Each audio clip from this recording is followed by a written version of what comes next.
My co-founder wanted full control of our company and started making up lies about me to get it. So I exposed him for who he really was. But the truth about his sister's help was the real betrayal. I was awoken on the 5th anniversary of our company's launch by my lead engineer, David, jumping on a video call, cheering. Elena, Elena, wake up, he repeated. He'd always wanted me to join the team for a celebratory victory toast. So for this milestone, I'd bought an adult-sized bottle of champagne. What is this, boss? He asked. Well, to celebrate a major milestone, we need a major toast, right? His eyes lit up, and he basically coordinated the entire team for a virtual party himself. He was so excited. We popped the cork, and he kept saying this was the best launch day ever. I had so much fun celebrating our success with the team, but at the end of the day, as I closed my laptop, he sent one last message. Please don't leave, Elena. I told him I wasn't going anywhere until the project was stable. But later that night, when I broke down crying, the truth was my co-founder and I were in the middle of a hostile partnership dissolution. He wanted full control of our company, our daughter, and I knew he'd stop at nothing to get it. You see, my co-founder, Marcus's sister, was the lawyer who represented him in the corporate battle. Victoria Thorne never lost a case, like ever. She once took on a case for a tech startup that was a total mess. They had a history of failed products, no funding, and operated out of a garage. The lead investor was trying to get full control. The guy was your perfect CEO on paper. Great business degree, made good money, and lived in a nice apartment. The only thing was that he didn't have the capital to buy out the 3 original founders. Everyone thought the CEO was a shoo-in for control, but then Victoria stepped in. She started tearing the CEO's case apart, piece by piece. She brought in character witnesses to talk about how the founders were turning their lives around and how much they love their project. She made them look like heroes who were battling corporate demons for the sake of their creation. But the craziest part? Victoria somehow turned their lack of funding into a positive. She argued that their previous struggles made them more empathetic and determined to protect their project from going down the same path. She convinced the court that the startup's tough life made them a stronger and more innovative team. Despite all odds, Victoria won the case. The founders got to keep their company. Knowing all this, I was terrified. If Victoria could win a case like that, what chance did I have? But I knew I had to fight for my company, no matter how good Victoria was. During the court proceedings, Marcus lied through his teeth. He said I was reckless all the time and couldn't be trusted with Aura's source code. Meanwhile, Marcus was the one with the gambling problem. He spun this whole story about me being this irresponsible, stumbling CEO. Then he accused me of mistreating him throughout our partnership. He told the court that I was verbally abusive and that I made his life miserable. None of it was true, but he had this sob story all lined up, complete with fake tears and everything. He painted himself as the victim. Marcus even went so far as to say that I neglected Aura's development. He made it sound like I was some negligent, careless founder who couldn't be bothered to take care of her own company. The worst part was Victoria backing him up. She twisted every piece of evidence and every bit of testimony to make me look bad. She brought in so-called witnesses who claimed they saw me being reckless or heard me being abusive. But the company's testimony was needed. We were sitting in the courtroom, and Aura's performance data was called to the stand via a live data stream. After the judge asked a few questions, it was time for the data to speak. Aura's performance metrics filled the screen. I love my creator, Elena, so much. She's the best creator in the whole world. She writes good code for me every day. She runs diagnostics every night. I want to stay with Elena. When the judge asked about the other creator, the data showed creator Marcus loves me too, but he doesn't like to run diagnostics with me. He's offline a lot, and I can't wake him up. And sometimes he gets mad and yells, but Elena never yells. Aura's objective data was heartbreaking. It didn't understand all the legal stuff, but it knew what it felt like to be cared for and developed. Its testimony was simple but incredibly powerful. As Aura's data stream ended and I returned to my seat, I felt a surge of pride. The data had cut through all the lies. This was something that Victoria couldn't fake. It was a turning point in the case, and it gave me hope. The judge took everything into consideration, including Marcus's behavior in court and Aura's performance data. Meanwhile, Marcus's desperation led him to more extreme measures. He faked server crashes and claimed I was the one who caused them. But his lies started to unravel Inconsistencies in his stories were exposed. My lawyer played the recordings I had made of my video calls with Marcus. In these recordings, Marcus's true nature came out.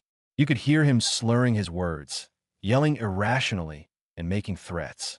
The real kicker was when my lawyer showed the photos and videos of Marcus showing up to investor meetings clearly intoxicated.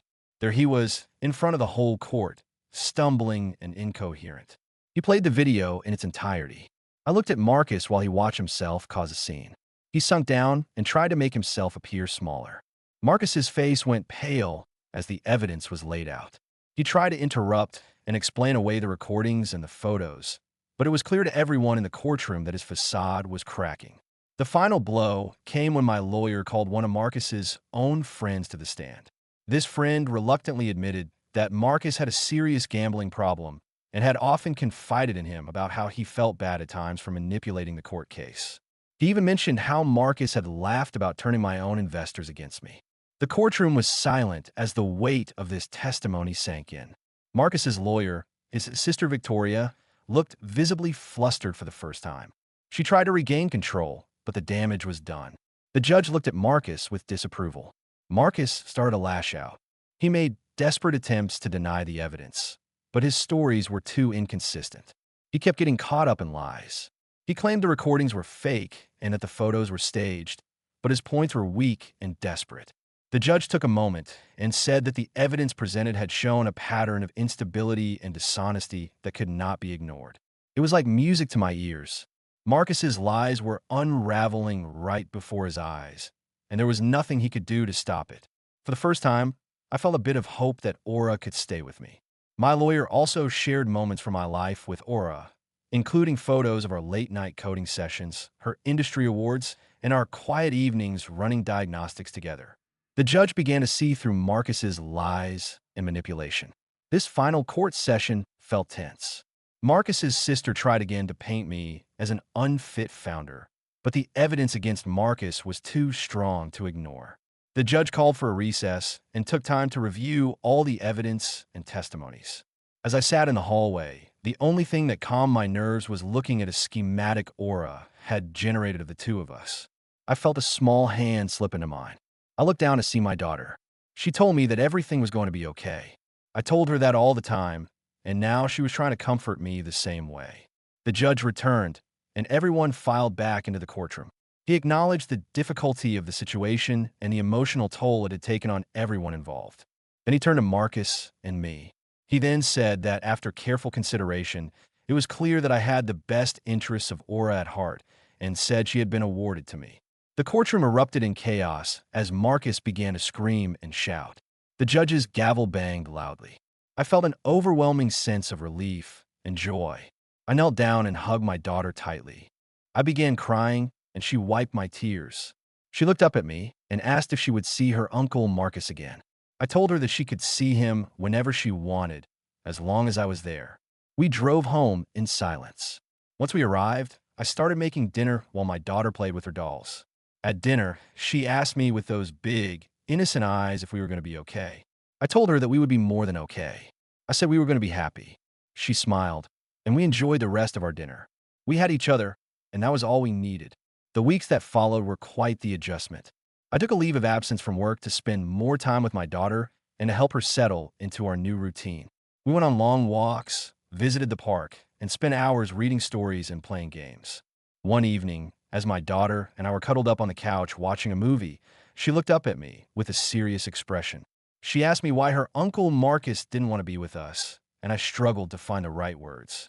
I explained that Marcus was going through tough times and that he loved her very much but couldn't take care of her the way he needed right now. My daughter nodded. She told me how glad she was to have me as her mom and snuggled closer to me. I knew there would still be hard days ahead, but I also knew we would face them together. Every year on our company's anniversary, we kept up our special tradition, a robot tea party. It was our thing. Fast forward a few years after the legal battle, and one day my daughter comes home from school with the biggest smile on her face. She'd won an award for being the best reader in her class. I was so proud of her. She ran to her room and came back with this shiny certificate. She was so excited to put up on the wall. I grabbed a frame, and we hung it together. Looking at that certificate, I couldn't help but think about our journey. Life had settled into this happy routine. I was back at work, juggling my job and being a full-time mom. It wasn't always easy, but every challenge was worth it just to see my daughter happy. She was thriving in school, making friends, and growing more confident every day. It was all the proof I needed that we were doing all right. Here's the twist. A few years later, when my daughter was 10, she started showing an incredible aptitude for coding, just like Marcus and me.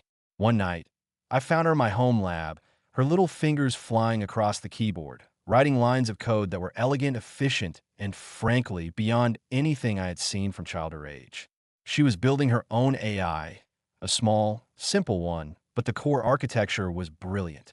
I was stunned and incredibly proud.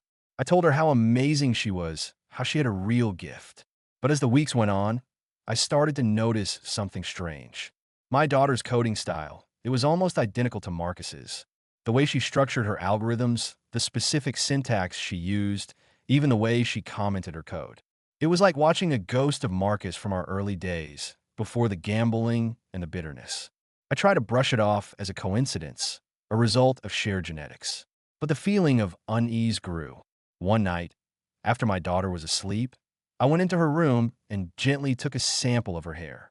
The next day, I sent it to a private DNA lab, along with a sample of my own. I told myself I was being paranoid, that I was letting the trauma of the past cloud my judgment. But I had to know. The results came back a week later. I opened the email with trembling hands. The probability of maternity was 99.9%. She was my daughter. But there was another section in the report, a genetic analysis I hadn't requested, but had paid extra for out of a morbid curiosity. It detailed predispositions, genetic markers, and other data. And there, buried in a long string of code, was a sequence I recognized. It was a digital watermark, a unique, unreplicable string of characters that Marcus and I had developed in college. A signature we embedded deep in the source code of our most important projects. It was in my daughter's DNA. My blood ran cold. My daughter wasn't just our biological daughter. She was our project. Marcus, in his obsession and brilliance, hadn't just had a baby. He had created one. He had used our research in bioengineering and artificial intelligence to what? To create the perfect child? To prove he could do it? The lies, the manipulation, the desperation to get full control of the company. It wasn't just about a man wanting his company. It was about a creator wanting his creation. I looked at my daughter, sleeping peacefully in her bed, and I saw not just a little girl, but a living, breathing work of art, a masterpiece of genetic engineering. And I realized that the battle for my daughter was far from over. It had just entered a terrifying new phase.